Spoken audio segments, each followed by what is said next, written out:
2017년 6월 5일 밤, 한 남녀가 차를 타고 어두운 고속도로를 달리고 있습니다. 이 두 사람은 연인 사이로 남자친구인 26살의 이시바 씨가 운전을 하고 있었어요. 이 이시바 씨는 동경과 나고야를 잇는 토메이 고속도로를 타고 나고야로 차를 몰아가던 중 여자친구가 멀미를 느끼자 중간에 나카이 휴게소라는 곳에 잠시 들르기로 합니다. 그는 휴게소에서 곧장 다시 나가기 쉽도록 출구 쪽 통로 가장자리에 차를 불법 정차하고는 담배를 한 대 꺼내 물었어요. 여자친구의 속이 조금 진정되기를 기다리면서 시간을 보내고 있던 그때 휴게소에서 식사를 마치고 나온 한 가족이 휴게소 주차장 쪽으로 걸어와 차에 탑니다. 운전석에는 피곤한 남편을 대신해서 운전대를 잡은 아내 토모카, 그리고 조수석에는 남편인 하기야마, 그리고 뒷좌석에는 각각 15살 그리고 11살 된 두 딸이 앉았어요. 가족이 탄 차량을 운전하는 아내 토모카는 휴게소를 빠져나가기 위해서 조심스럽게 출구 쪽 통로로 차를 몰아 향하는데 차들이 막 줄줄이 엉켜서 빠져나가기가 쉽지 않습니다. 차들이 왜 이렇게 엉켜 있을까요? 그 이유는 바로 아까 전에 그 커플이 타고 있던 그 차 때문이었습니다. 멀미를 하는 여자친구를 위해서 정차했던 그 이시바 씨의 차량이 출구 통로의 일부를 가로막고 있었던 거예요. 그렇게 힘겹게 간신히 출구 쪽 방향으로 끼어들어서 이시바 씨의 옆을 지날 때 이 가족의 차량 조수석에 앉아있던 남편 하기야마가 창문을 직 내리고 짜증 섞인 말 한마디를 내뱉습니다. 어이, 차를 그렇게 세우면 다 방해되지, 이 바보야. 이 말을 들은 이시바 씨는 눈이 뒤집혔어요. 욕설을 막 퍼부으면서 차를 세우라고 소리를 지르기 시작하는데 덜컥 겁이 난 이 부부는 그의 행동을 무시하고 그냥 서둘러 고속도로로 진입해버렸습니다. 자, 지금 욕을 한 부부가 탄 차량은 휴게소를 빠져나가서 고속도로로 나가버렸고 욕을 먹은 이시바 씨의 차량은 휴게소 입구에 딱 세워져 있는 상황이죠. 여러분이 이시바 씨라면 어떻게 하시겠어요? 이시바 씨는 곧바로 차에 올라타서 급하게 시동을 걸고는 전속력으로 차를 몰아 이 부부의 차량을 쫓기 시작합니다. 그렇게 휴게소에서 나온 지 불과 수백 미터 만에 부부의 차를 따라잡은 이시바 씨는 상향등을 막 번쩍번쩍거리면서 위협 운전을 했어요. 이 부부 중에 운전을 하고 있는 아내 토모카는 속도를 줄이지 않고 계속해서 그냥 주행을 합니다. 그러자 이시바 씨는 차선을 바꿔서 부부의 차를 추월한 뒤에 차 앞으로 급하게 끼어들어 급 브레이크를 밟았어요. 이 아내 토모카가 깜짝 놀라 추월 차선으로 피하려고 하자 이시바 씨는 또다시 차선을 바꿔서 그 앞을 가로막으며 급정거를 반복합니다. 듣기만 해도 굉장히 스트레스를 유발하는 그런 상황이죠. 그렇게 이시바 씨는 차선을 오가며 4차례나 고의로 급 브레이크를 밟으면서 상대 차량의 정차를 유도했고 결국 토모카는 사고가 날까 무서워서 고속도로 1차선 도로 위에 차를 세울 수밖에 없었어요. 위험한 고속도로 한복판, 1차선에 멈춰선 두 차량. 흥분한 이시바 씨는 곧바로 차에서 내려 이 부부의 차량으로 다가갑니다. 그러자 조수석에 앉아있던 남편 하기야마는 차 안에 타고 있던 아내와 15살, 11살 어린 두 딸을 보호하기 위해서 슬라이드 도어를 열고 이시바 씨와 맞서려고 했어요. 머리끝까지 화가 나서 위협 운전까지 하며 더욱 흥분한 이시바 씨는 자기 성질에 못 이겨서 너 지금 나랑 싸우자는 거냐? 고속도로에 던져서 죽여버리겠다! 막 이렇게 고함을 지르며 하기야마의 멱살을 잡아서 차 밖으로 막 끌어내려고 합니다. 겁에 질린 하기야마는 연신 잘못했다고 사과를 하면서 상황을 무마시키려고 노력을 했어요. 아내 토모코 또한 차에서 내려서 계속 고개를 숙이며 이시바 씨의 화를 풀려고 애를 썼습니다.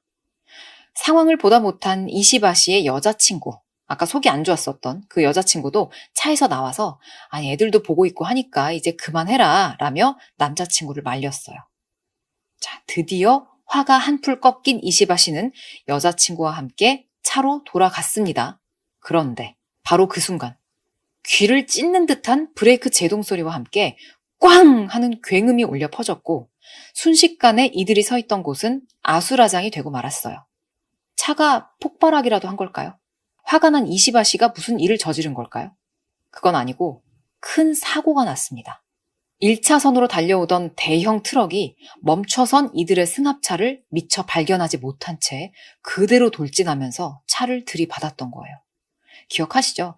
이시바시가 하도 막 위험하게 위협 운전을 하니까 이들은 지금 어쩔 수 없이 1차선에 멈춰 서 있던 상황이었잖아요. 순식간에 벌어진 이 사고로 여기 서 있었던 사람 중 2명이 사망했습니다. 피해자는 누구였을까요? 가슴 아프게도 차량 밖에 서 있던 하기야마 부부가 현장에서 사망했어요. 그리고 이 가족의 차량 안에 타고 있었던 그 어린 2딸은 크게 다친 채로 급하게 병원으로 옮겨졌습니다. 사고 직후 바로 경찰 조사가 시작됩니다.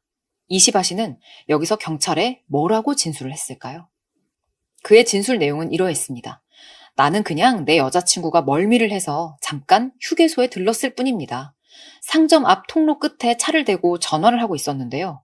옆을 지나가던 승합차의 남성이 갑자기 욕을 하고 지나가더라고요. 순간 너무 화가 나서 곧바로 그 부부의 차를 뒤쫓아가면서 상향등을 켰습니다. 이런 식으로 설명을 하면서 이시바 씨는 그게 단순한 항의의 표시였다면서 부부의 차가 서서히 속도를 줄이고 멈추자 자기도 따라서 그 앞에다가 차를 세운 거라고 설명을 했어요. 그렇게 본인이 차에서 내려서 부부의 차로 다가가니까 슬라이드 도어가 열리며 욕을 했었던 남자, 즉 그 하기야마가 모습을 드러냈고 이시바시 본인이 당신 방금 욕하고 지나간 거 시비 거는 거냐? 라고 묻자 그가 손사래를 치면서 오해였다 라고 답을 하더래요. 욕을 한 남자의 아내와 본인의 여자친구까지 모두 차에서 내려서 아이들이 울고 있으니까 이제 그만하자 라며 말렸고 남자도 죄송하다 라고 하길래 이시바시 본인도 미안하다 라고 말을 한 뒤 차로 돌아간 그런 상황이었다는 거죠. 그런데 그 순간에 큰 충돌음과 함께 트럭이 들이받았다 이렇게 진술을 했습니다. 즉 본인과 하기야마 사이에 약간의 갈등은 있었지만 부부 스스로 차를 세운 것이고 서로 잘 오해를 풀고 마무리를 지은 거라면서 이 사고는 자기 때문이 아니고 전적으로 트럭 운전사의 부주의로 일어난 사고라고 주장을 하면서 억울함을 호소했어요. 그러나 경찰이 수사를 해보니까 이시바 씨는 전혀 다른 이야기를 하고 있는 것 같았습니다. 당시 현장을 주행했거나 제보를 해왔던 260여 대 차량의 블랙박스 영상, 그리고 고속도로 방범 카메라 영상을 모아서 분석을 해보는데요. 그 결과 이시바 씨가 고속도로 휴게소에서부터 전속력으로 달려서 이 하기야마 부부의 승합차를 추격했고 부부의 차를 추월까지 해서 그 앞에서 여러 차례 차선을 변경해가며 급 브레이크를 밟았던 사실이 확인됐어요. 이시바 씨가 말했던 것처럼 부부가 스스로 자발적으로 차를 세웠던 게 아니고 누가 봐도 이시바 씨 때문에 고속도로 1차선에 설 수밖에 없었던 거였죠. 즉, 이 비극적 사고로 이어진 모든 상황은 결국 이시바 씨의 위협 운전 때문이라는 사실이 명백히 드러났습니다. 자, 그런데 여러분, 이시바 씨처럼 행동하는 사람을 우리가 자주 볼 수가 있나요? 가끔 뉴스나 사건 사고 소식에 등장을 하긴 하지만 아주 많지는 않잖아요. 이런 행동은 하는 인간들이 주로 계속 하는 것 같아요. 알고 보니까 이시바 씨는 과거에도 여러 차례 난폭 운전으로 신고된 전력이 있었습니다. 이 사건이 발생하기 2개월 전에는 다른 운전자에게 폭행을 시도하고 차량을 손괴한 혐의로도 조사를 받았어요. 심지어는 지금 이 고속도로 사망사고, 이 사건으로 수사를 받는 와중에도 또다시 난폭 운전과 위협 행위를 저지르기까지 했습니다. 답이 없어 보이죠? 더 충격적인 건 이시바 씨가 유족한테 보낸 사과문에도 진심이 전혀 담겨있지 않았다는 점인데요. 그는 편지에서 이 사고 때문에 내 결혼이 틀어졌다. 그런 얘기를 하면서 마치 자신도 피해를 입었다는 듯이 표현을 했어요. 어떤 여자친구가 이런 남자친구랑 결혼을 하고 싶겠어요. 또 사건을 취재하려는 기자에게는 취재 대가로 돈을 요구하기도 합니다. 그의 태도는 마지막까지 자신의 잘못에 대한 진정한 반성이나 후회와는 거리가 멀었어요. 적반하장의 난하무인 그 자체였습니다. 위협운전으로 고속도로에서 젊은 부부가 사망하고 어린 2딸도 큰 부상을 입은 이 사건. 이걸 단순한 교통사고라고 봐야 될까요? 근데 그러기에는 이시바 씨가 이 일을 초래한 책임이 너무 크죠. 근데 그렇다고 또 살인사건으로 볼 수는 없잖아요. 직접적으로 막 살해 행위를 한 건 아니니까요. 이 사건은 사회적으로 큰 파장을 일으켰고 일본 사회가 분노했습니다. 언론은 아오리 운전, 즉 난폭운전의 비극이라는 표현을 썼고요. 유족들의 눈물 어린 호소는 전 국민적 공감을 불러일으켰어요. 이 사건은 단순한 난폭운전이 아니라 아오리 운전이라는 이름 아래 사회 전체의 안전과 법의 미비를 드러낸 상징적인 사건이 됐습니다. 경찰은 이 사건에 대한 수사를 보다 신중하게 그리고 여론의 압박 속에 진행해 나갔어요. 참고로 일본에서는 난폭운전, 보복운전, 위협운전 이런 거를 통틀어서 아오리 운전이라고 부른답니다. 사건 발생 약 4개월 후인 2017년 10월 10일 경찰은 이시바 씨를 과실치사상 혐의로 체포했습니다. 그러자 유족들과 여론은 즉각 반발했어요. 이시바 씨의 고의적인 행동으로 인해서 부부가 사망하고 어린 두 딸은 다쳐서 고아가 됐는데 과실치사라는 게 말이 되냐라며 이건 살인이라고 비난했습니다. 결국 여론에 밀린 수사기관은 공소 사실을 더 무거운 형을 선고할 수 있는 위험운전치사상 혐의로 변경했어요. 재판이 시작됩니다. 이 재판은 첫째, 이시바 씨가 아우리 운전을 했는지 그 여부, 그리고 둘째, 그의 아우리 운전이 4명의 사상자가 발생한 사건과 인과관계가 명확하게 성립이 되는지 이 두 가지를 주요 쟁점으로 두고 진행이 됐어요. 검찰과 변호인 간의 치열한 법정 공방이 이어지는데요. 먼저 검찰은 이시바 씨가 처음부터 고의로 이 부부의 차량을 쫓아갔고 무려 4차례에 걸쳐서 차선을 오가며 급브레이크를 밟아 심리적 압박을 가했다고 주장합니다. 이 때문에 운전자인 아내 토모카는 위험을 감수하면서라도 고속도로 1차선에 차를 세울 수밖에 없었던 거다. 그 이후에 대형 트럭이 승합차를 들이받았으므로 결국 이 사고의 직접적인 원인은 이시바 씨의 위협 운전이었다. 이렇게 지적을 했어요. 반면 변호인은 정반대의 주장을 펼칩니다. 부부가 스스로 속도를 줄이고 정차를 했으며 이시바 씨는 위협을 하지도 강제로 차량을 정지시키지도 않았다라고 반박을 했어요. 또한 이시바 씨가 부부를 강제로 붙잡고 있었던 것도 아니지 않냐며 2분여 만에 서로 오해를 풀고 각자 사과를 한 후에 현장에서 떠나려고 했던 거라고 주장을 합니다. 이 사고는 차량이 정차 중일 때 과속으로 달리던 트럭이 전방을 제대로 주시하지 않아서 발생한 것으로 사고의 원인은 이시바 씨가 아니라 트럭 운전사의 과실이라고 반박을 했죠. 감정적으로는 이시바 씨한테 모든 책임을 물고 막 비난을 하고 싶은 건 맞아요. 그런데 적절한 처벌을 내리기 위해서 진짜 냉정하게 평가를 해본다면 여러분은 어떤 판결이 내려져야 된다고 보시나요? 재판이 진행이 될수록 공방은 거세졌습니다. 과연 하기야마 부부의 차량은 자발적으로 멈춘 것인가? 아니면 이시바 씨의 위협 운전에 의해서 강제로 세워진 것인가? 이 문제가 핵심 쟁점이었어요. 검찰은 이시바 씨의 행동이 단순한 난폭 운전을 넘어선 명백한 강요와 감금 행위라고 단언을 하면서 증거를 가져옵니다. 당시 이시바 씨 차의 GPS 데이터에 갑작스러운 가속과 감속이 연속적으로 반복된 기록, 그리고 부부의 차에 타고 있던 하기야마의 큰딸, 주변을 지나던 차량 목격자의 목격 증언들도 제시를 했어요. 이들 모두 이시바 씨가 차선을 오가면서 급정거를 했다고 밝혔죠. 특히 이시바 씨의 차량에 동승하고 있었던 전 여자친구마저 증인신문에서 이렇게 말을 합니다. 피고인 이시바 씨는 사고 이전부터 보복운전 등으로 자주 문제를 일으켜왔습니다. 지난해부터 사건화되지 않은 것까지 다 포함하면 한 10번 이상 트러블이 있었어요. 아마도 이시바 씨하고 가장 차를 많이 타고 다녔을 여자친구의 진술 내용이 이렇다는 건 예상이 가시죠? 검찰은 이 모든 정황을 종합해서 이시바 씨가 위험운전 치사상죄와 감금 치사상죄에 해당한다며 징역 23년형을 구형했습니다. 하지만 변호인의 반격도 만만치 않았어요. GPS 데이터에 의한 검찰의 주장에는 모순이 있다면서 신빙성을 문제 삼는데요. 검찰의 주장대로라면 이시바 씨는 시속 100km 이상의 속도로 운전을 하면서 불과 3초 정도의 시간 동안 차선을 2번 바꾸고 4차례나 급정거를 했다는 얘기인데 이거는 물리적으로 실현되기가 어렵다라고 반박을 합니다. 또한 차량의 속도 변화 측정을 GPS로만 측정해 단정할 때에는 기계 오차나 수신 오류가 발생할 수도 있는 것이기 때문에 해당 데이터를 증거로 삼기에는 부정확하다고 주장을 했어요. 이 외에도 큰딸과 목격자의 증언이 전에 했던 진술과 일부 차이가 있다면서 그들의 기억을 믿기가 어렵다라고 이번엔 이들의 기억에도 신빙성 문제를 주장했습니다.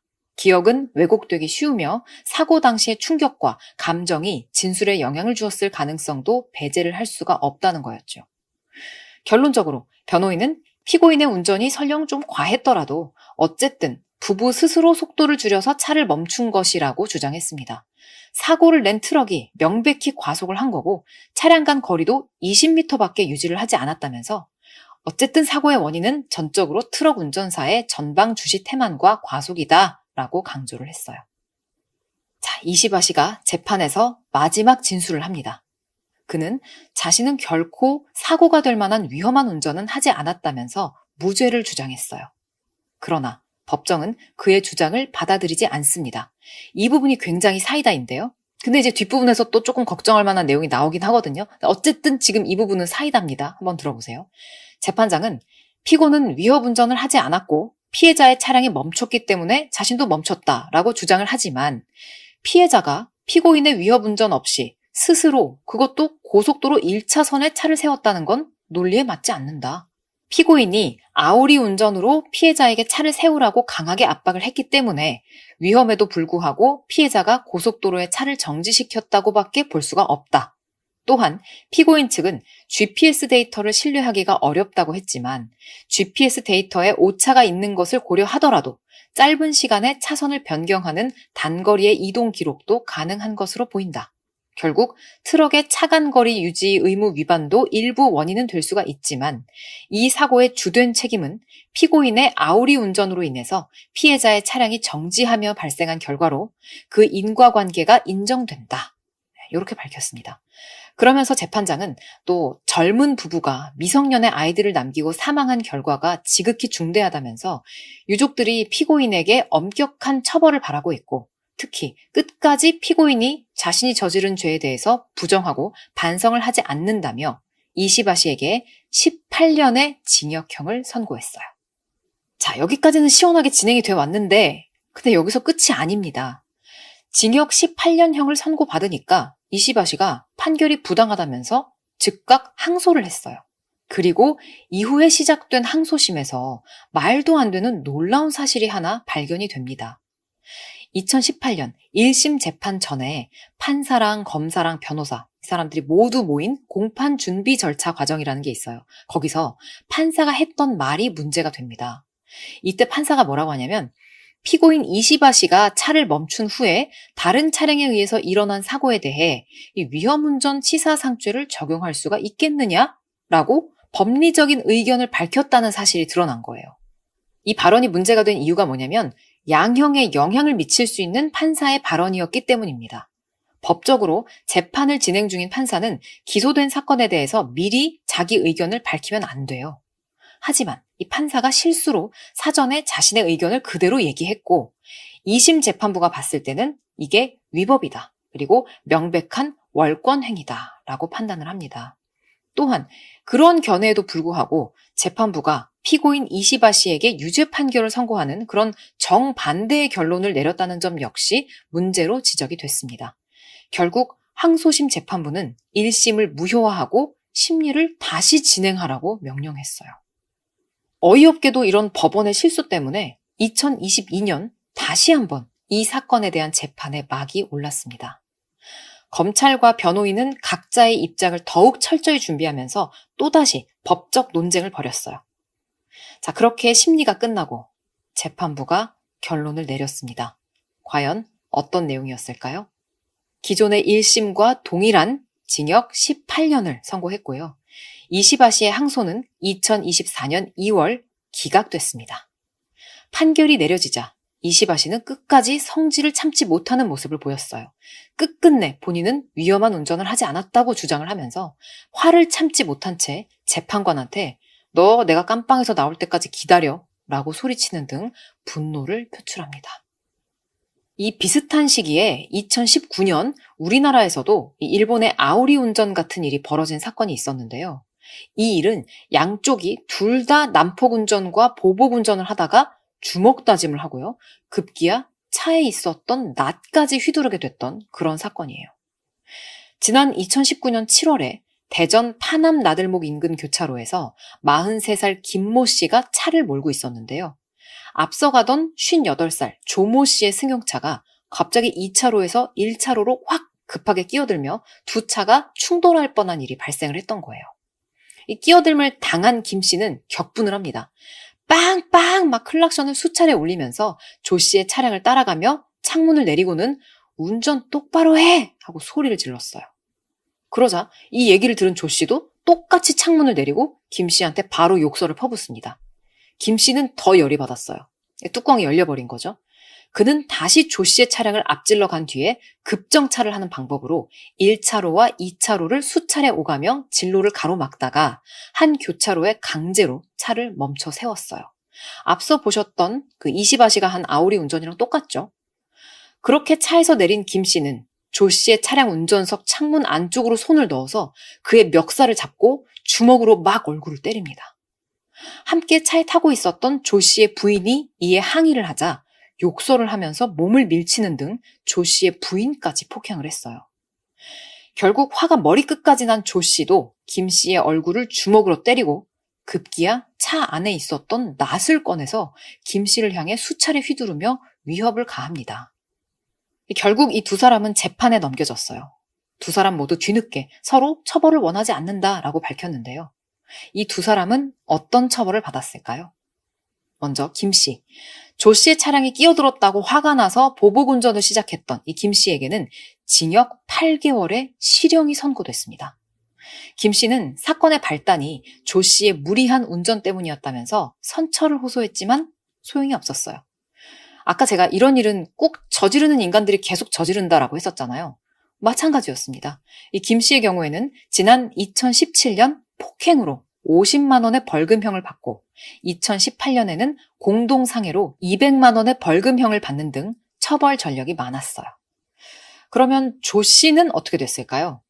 어떻게 보면 이 조 씨는 보복 운전과 폭행을 당한 피해자로도 볼 수가 있겠죠? 근데 이게 조금 애매한 게 조 씨 본인도 김 씨를 같이 때렸단 말이에요. 낫까지 막 휘두르고. 하지만 조 씨는 자신이 김 씨를 폭행하게 된 건 김 씨가 먼저 보복 운전과 폭행을 했기 때문에 어쩔 수가 없었던 것이라며 정당방위를 주장했습니다. 그러나 법원은 단호했어요. 조 씨는 지금 납득하기 어려운 주장을 하면서 낫을 휘두른 행위를 부인하는 등 반성의 기미가 없고 방어에 필요한 범위를 넘어섰다면서 그의 주장을 받아들이지 않습니다. 결국 조 씨에게는 폭행죄로 징역 6개월, 사회봉사 120시간, 폭력치료 강의 40시간 수강 명령이 내려졌어요. 놀랍게도 이 조 씨 역시 처벌을 받았던 전력이 있었습니다. 다만 법원은 처벌 전력이 있긴 해도 최근 들어서는 폭력 범죄를 저지르지 않고 있는 점, 그리고 조 씨의 폭행이 김 씨의 보복 운전과 폭행에서 비롯된 점을 고려해서 2년 동안 형의 집행을 유예했어요. 이 두 운전자 간의 싸움이 주변의 다른 사람들이나 다른 운전자들한테도 위험 요소가 될 수가 있는 거기 때문에 처벌이 조금 더 엄격해도 될 거다라는 생각이 드는데요.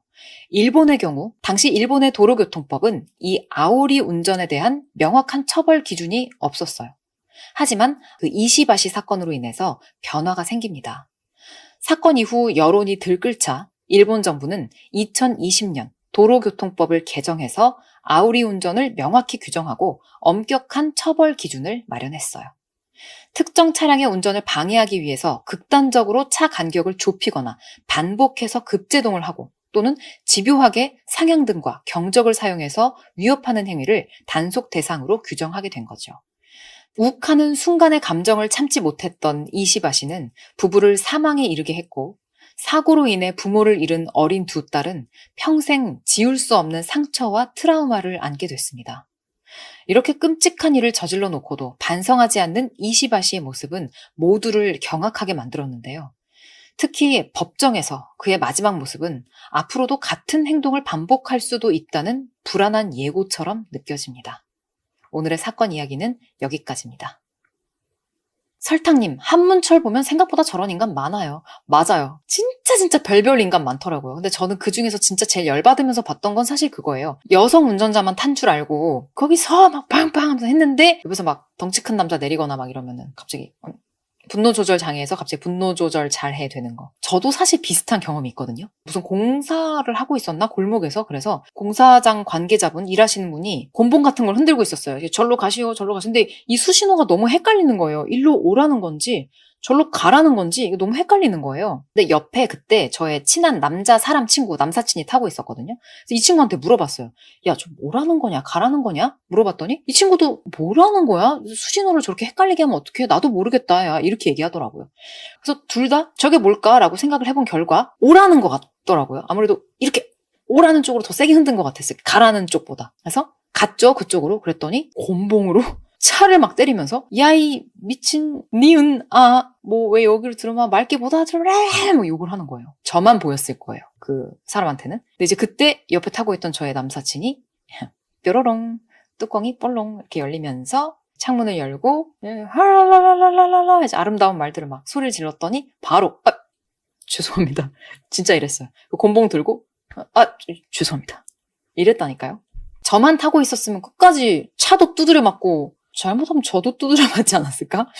이진영님, 곤봉 아저씨요. 주희님, 강약 약강 비열한 인간들. 지지지지님, 고속도로에서 차를 멈추는 상황은 정말 위험한 것 같아요. 2차, 3차 사고가 나기 쉽고 속도 때문에 큰 부상도 입을 것 같아요. 트럭은 무슨 죄요? 라는 분도 계시고 1차선인데 점점점. 그러니까 오죽하면 1차선에 멈춰 섰을까? 누가 차를 1차선에 세워요? 운전하신 분들이라면 이게 얼마나 말이 안 되는 상황인지 지금 아실 거예요. 1차선에 차를 세웠다고 말이 되냐고요. 사고가 나지 않는 이상 1차선에 그렇게 차를 세워두는 일은 없죠. 미쳤다고 1차선에 자발적으로 차를 세우겠어요? 지지지지님, 보복운전은 아니지만 사고 때문에 1차선에 차를 세워놔서 차 사고가 났고 연쇄 추돌 사고로 이어졌잖아요. 20대 여자 2명이 사망한 사고가 있었죠. 그래요? 이런 사건이 있었어요? 바리아 사랑해님, 최고 피해자는 딸들이네요. 너무 가슴 아프죠. 나는 그 딸들이 무슨 트라우마를, 이거 어떻게 세상을 살아갈까 그런 생각이 들어요. 이진영님, 중대한 피해 결과를 야기시킨 모든 행동은 유죄. 가든이용님, 차를 왜 처음부터 거지같이 대놓고 고속도로에서 브레이크를 고의적으로 밟았으면서. 설탕님, 트럭이 한 200km 달렸으면 모를까. 진짜 무슨 죄예요. 그러니까 트럭도 아마 그쵸. 갑자기 속도 1차선이니까 달려오고 있었으니까 급정거하기가 힘들었을 거예요. 트럭은 무게땜 시 충돌 시 피해가 더 크죠. 설탕님, 에라이 변호사 양반 돈 많이 받았냐? 너무 열심히요. 사실 저도 그렇게 생각했어요. 이게 위협운전이 아니라 그러면 뭐가 위협운전이 있냐고요. 그렇잖아요. 칠가이님, 진짜 이름대로 이시바시 너무 세게 읽었다. 젠장 더 올려서 받아라. 죗값 더 받아라. 라고 하셨고 우리나라보다는 많은 거겠네요. 라고 하셨고 18년도 약하다 하시는 분들이 많네요. 실실님 18년도 약하다라고 하셨고 한국은 10년도 안 나올 것 같아요. 글쎄요. 비슷한 사건이 있었을까요? 비슷한 사건이 있으면 한국은 어떤 처벌이 나왔을까요? 후반부에 들려드렸던 한국 사건 8개월 허허허 8개월 어이없다 벌금형 하하하 어이없어 하셨고 진영님 보복 폭행 폭력 몇 번 하면 우발적 칼부림까지 가는 거죠. 그러니까 화의 강도가 점점 세지는 것 같아요. 그리고 폭력 사건은 저지른 놈들이 계속 저지르는 것 같아요. 아무래도 김인수님 싱가폴처럼 태형 줘야 됐든요. 차에 매달고요 라고 하셨는데 너무 무서워요. 무섭습니다. 면허 영구 박탈시켜야 돼요 하셨고 블랙락님, 자꾸만 화가 많아지는 것 같습니다. 전에는 참을 인 3번 생각하라는 말도 많았는데. 난 운전하면 안 될 듯, 욕하면 못 참음, 림님. 그니까, 시작하기 전에 제가 라이브에서 그 얘기를 드렸었잖아요. 이번 이야기는, 평상시에, 나도 저런 피해 당하지 않게 조심해야겠다라고 생각하셨으면, 오늘 이야기는, 나도 설마 빡치면, 조심해야겠는데, 이런 생각을 하신 분들도 계실 수 있을 거라고. 게다가, 제가 후반부에 들려드렸던 한국 사건, 조 씨하고 김 씨 두 운전자 싸운 사건 있잖아요. 그거 같은 경우에는 조 씨의 입장에서는 김 씨가 자기 아내도 때렸어요. 그럴 때 눈이 안 뒤집히는 남자가 몇이나 있을까? 제가 남성이라면, 제가 조 씨였다면 저도 못 참지 않았을까, 솔직하게. 이진영님, 난폭운전, 음주운전은 최소 벌금 몇 천, 면허 취소 가야 되는 겁니다. 와우, 개빡침. 피스비디오님. 꼬다시님, 저는 시골 논두렁 면허만 있어서 고속도로 무서워요. 운전하기 무섭죠, 요즘에.